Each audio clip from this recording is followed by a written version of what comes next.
Interdiction d'importer ou de commercialiser des postes téléviseurs en Côte d'Ivoire. Décision prise en Conseil des ministres en prévision donc du basculement de la Côte d'Ivoire au numérique. Des ateliers de réflexion sur la compétitivité des petites et moyennes entreprises et de l'artisanat. Des journées nationales promotionnelles des PME et de l'artisanat se sont ouvertes hier. 4500 décès dus à Ebola en Afrique de l'Ouest. Le programme alimentaire mondial apporte son soutien aux pays les plus touchés. Voilà pour les titres. Madame, Monsieur, bonjour et bienvenue dans ce journal. Je vous le disais en titre, il est désormais interdit d'importer et de commercialiser des postes téléviseurs analogiques en Côte d'Ivoire. Une décision en prévision du basculement total de la Côte d'Ivoire vers le numérique. Décision prise hier en Conseil des ministres. On en parle avec Jérôme Kofi Abolin. Du passage au numérique, le basculement total va se faire en juin 2015. Par conséquent, pour une adaptation adéquate à cette nouvelle donne, des changements notables s'imposent. C'est tout le sens de la mesure prise en Conseil des ministres ce jeudi 16 octobre 2014. Mesure portant interdiction de l'importation et la commercialisation des postes téléviseurs analogiques. Des postes qui ne sont pas conformes aux normes de diffusion et de compression qui ont été arrêtées dans le cadre de la migration vers la TNT, la télévision numérique terrestre. Il est important donc d'éviter de surprendre nos populations à la date de l'échéance. Et c'est pour cela que ces mesures-là sont prises dès à présent pour interdire l'importation d'équipements de télévision qui ne sont pas compatibles avec les normes de diffusion et les normes de compression en Côte d'Ivoire. Une autre mesure au cours de ce conseil, celle relative au développement de l'aquaculture en Côte d'Ivoire. La mise en place de la contrepartie ivoirienne au financement et à la mise en œuvre du projet de développement durable de la pêche et de l'aquaculture en Côte d'Ivoire. Ce projet est mené en partenariat et je devrais dire même avec l'appui du gouvernement de la République fédérale du Brésil. C'est un projet important qui va permettre de relancer en Côte d'Ivoire l'aquaculture, donc la production de poissons à grande échelle. Comme vous le savez, notre gouvernement travaille sur la problématique de la vie chère et l'une des réponses à apporter par rapport à cette problématique, c'est de relever fortement nos productions. Qu'elles soient agricoles, qu'elles soient halieutiques, qu'elles soient dans d'autres domaines, mais relever fortement nos productions. Et avec le Brésil, ce partenariat a été mis en place. Le Brésil nous a approvisionnés en alevins. Ces alevins vont être, dans un premier temps, mis en quarantaine, élevés jusqu'à un certain stade, puis vont permettre d'ensemencer, en quelque sorte, une dizaine de fermes pilotes qui, à ce stade, sont déjà sélectionnées. Par ailleurs, appelé à réagir à l'invitation du président du FPI demandant à son parti de reprendre sa place à la CEI, le porte-parole du gouvernement a indiqué que l'État, qui a toujours travaillé dans ce sens, ne peut que s'en féliciter. Le prochain Conseil des ministres aura lieu le mercredi 22 octobre 2014 au Palais présidentiel. Les journées nationales promotionnelles des PME et de l'artisanat également d'actualité. Elles ont démarré hier 16 octobre et se poursuivent. Pour ce deuxième jour, la radiodiffusion télévision ivoirienne entre en scène avec une offre alléchante. La RTI a tout simplement décidé d'accompagner les petites et moyennes entreprises pour plus de compétitivité. Retour sur l'ambiance du premier jour avec Francis Boifo. 3 jours pour réfléchir à la problématique du développement et de la compétitivité des petites et moyennes entreprises PME en Côte d'Ivoire, pour identifier également toutes les difficultés des PME et y apporter définitivement des solutions. À côté des ateliers sur le financement et l'accès au marché des PME et des produits de l'artisanat, la compétitivité des PME et les stratégies de relance du secteur de l'artisanat, des rencontres d'affaires et des expositions. Nous attendons beaucoup de clients. Les gens ont peur de venir voir ce qu'il y a vraiment dans l'art. Ils ont peur de découvrir. D'autres, même quand ils voient les marques, ils ont peur. Pourtant, l'art, ce n'est pas seulement que les marques, les fétiches et tout. L'art aussi a beaucoup d'importance dans la vie sociale. L'artisanat génère 12% du PIB et occupe environ 25% de la population active, quand la contribution des PME au produit intérieur brut se situe entre 18 et 20%. En organisant les journées nationales promotionnelles des PME et de l'artisanat, les acteurs de ces secteurs et les autorités gouvernementales entendent conjuguer leurs efforts pour augmenter considérablement leur contribution à la formation du PIB de la Côte d'Ivoire. Des véhicules, du matériel sanitaire et des enveloppes, dont du gouverneur du district d'Abidjan, Robert Begré-Mombé, aux populations du village d'Akwedo, dans la commune de Cocody, des dons en guise de soutien, un geste en tout cas fort apprécié par les villageois. Félix Amani, Grace Kando.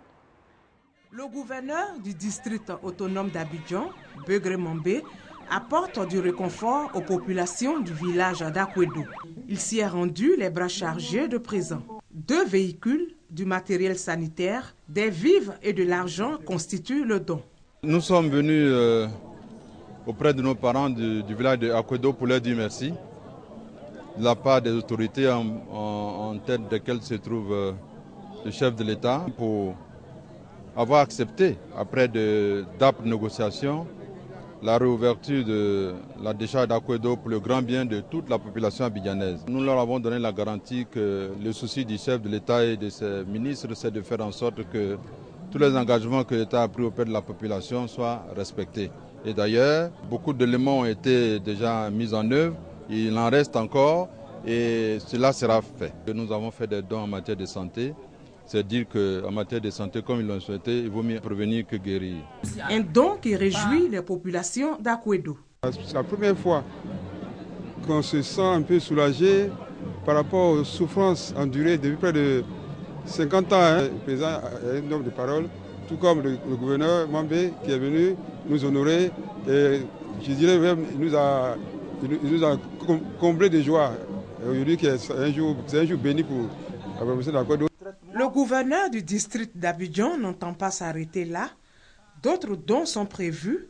Il s'agit notamment d'une usine de production d'Atiéké de 65 millions de francs CFA et de 15 millions pour le financement des projets en faveur des jeunes. Les populations ont rendu un hommage mérité au gouverneur du district pour ses actions de développement en faveur de ses administrés. Il a été fait citoyen d'honneur et membre de la génération d'Oubo du village d'Akwedo. Le village de Tomono, sur la voie du développement. Nous sommes dans la région de Mankono, dans le nord-est de la Côte d'Ivoire, et c'est Kader Sogodogo qui nous y conduit.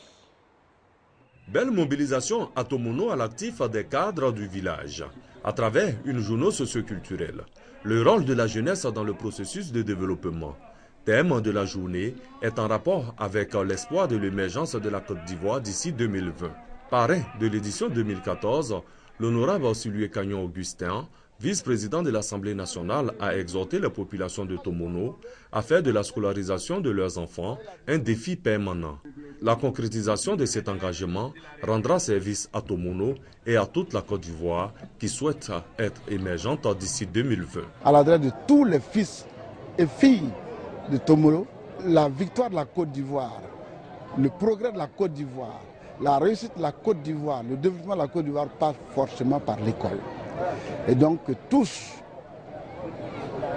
acceptent d'aller à l'école et que tous s'engagent dans le processus de développement.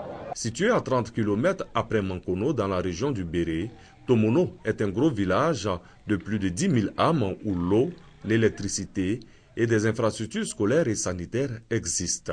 Les populations souhaitent voir leur village érigé en sous-préfecture. Vous êtes venu à Tomono, vous avez vu Tomono. C'est un grand village et aujourd'hui, notre première préoccupation est d'avoir une sous-préfecture. La journée socio-culturelle de Tomono a pris fin par de nombreux dons salués par des danses issues du terroir Koyaka. Dakar, point de convergence des altermondialistes, ce pendant 4 jours. La capitale sénégalaise accueille la 7e édition du Forum social africain. Au programme, des forums et autres rencontres, débats sur les problèmes qui minent le continent. Près d'1 millier d'altermondialistes africains ont ouvert par cette marche la 7e édition du Forum social africain qui se tient à Dakar.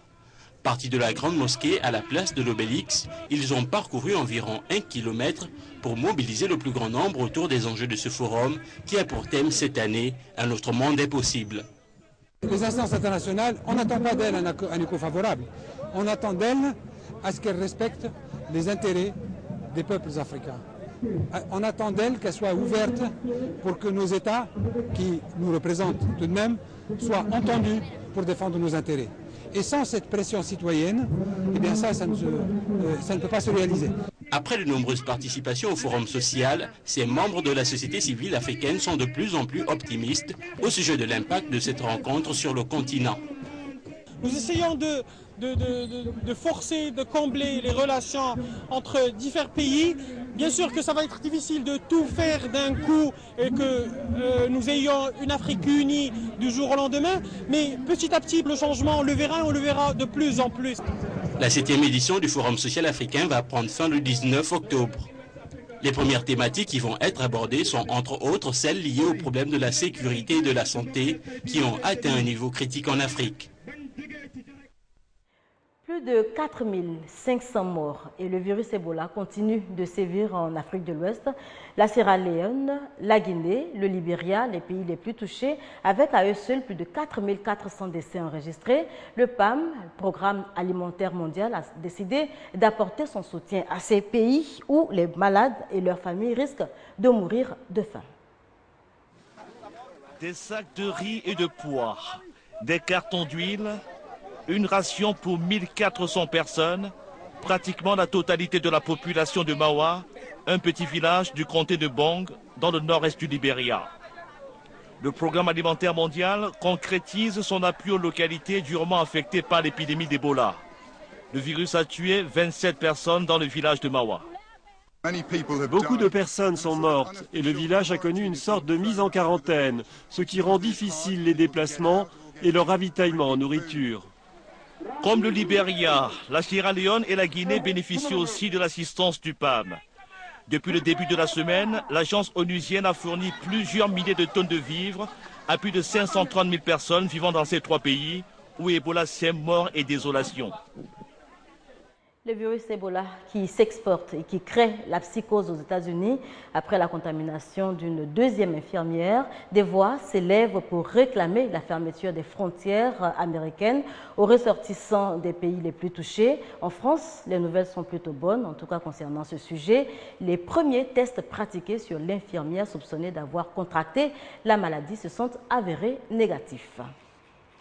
La tension monte au Mozambique dans l'attente des résultats de la présidentielle. Le principal parti d'opposition dénonce déjà des irrégularités et rejette d'avance les résultats. Le parti au pouvoir, lui, se frotte les mains puisque largement en avance avec plus de 60% des voix. Au Mozambique, le décompte des voix a commencé. La population a voté mercredi pour son futur président qui succédera à Armando Guebuza et pour ses députés. Le parti au pouvoir depuis l'indépendance en 1975, le Frelimo, présente comme candidat Filipe Nyusi.